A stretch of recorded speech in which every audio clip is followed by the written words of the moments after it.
kindlasti just kodumängus, aga Kristjan Saarts saab palliga mängu panna ja 9 ära lükata ja võimalus kontrarünnakuks jälle Saarts jooksu minemas, Saarts läheb ja Karofeld kõhkleb, Karofeld ei tule vastu, Saarts on läbi ja Saarts mängib Karofeldist ka mööda ja Kristjan Saarts viib Pärnu juhtima.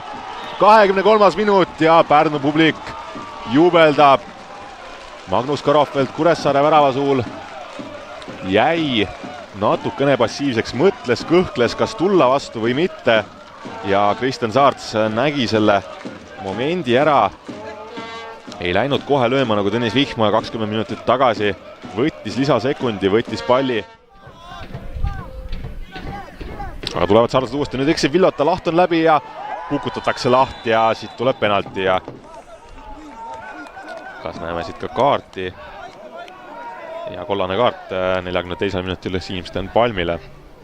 Topeltkarist, Pajunurm Palm lööb ja kindlalt alla nurka Märten Pajunurm penaltitel. Korra on eksinud, aga mitte rohkem ja väike supikeetmine ka siia otsa. 1-1 poolajaks ikkagi tabloole ja kindlasti suur kergendus Kuressaarele. On need momendid olnud visad tulema, aga 10 minutit survet ja väga palju nüüd otsitakse just lahti nendel esimestel minutitel ja Laht võtab krahvi ette ja siit tulebki 2-1 Kuressaarele.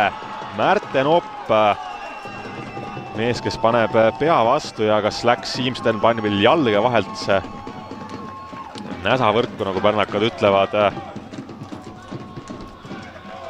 Igatahes Sander Lahe otsimine nüüd teise poole algusest tõi Kuressaarele väga kiiresti edu ja just Lahet senderdus taas, võttis geograafi ette ja karistusala servalt pallkasti Opp hüppe pealt ja tõesti üle õla näeb, et tuleb sealt toetust ka vaprusel. Ja lõpuks löök ka ja ikkagi 3-1, 66 minut Nikita Komissarov.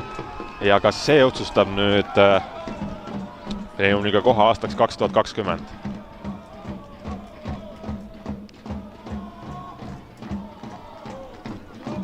Nikita Komissarov siin teisel poolel on üles keeratud, ei saanud ta neid vigu kätte, mida tahtis ja pallkasti siin on nüüd ohtlikult lahti ja tuleb veel üks ja Sander Seeman, kas ei ole suluseisus? Ei ole. 4-1 Kuressaare peal ja kui enne ei olnud tehtud, siis nüüd küll on. Nurgalöögi järel jääb pall karistuse alla. Ja lõpuks Sander Seeman tagumises postis peab ainult jala vastu panema, Sander Laht saab taas teda õnnitlema minna. Seekord vist küll väravasõõtu siit ei tuleks, aga tundub, et ei hakka nii tegema. Pikk pall ette ja Joonas Jaanovits annab lõpu üle. Kuressaare võtab Pärnust 4-1 võidu ja järgmisel nädalal kodusel kunstpurul pigem on see Premium-liiga koht vormistatud.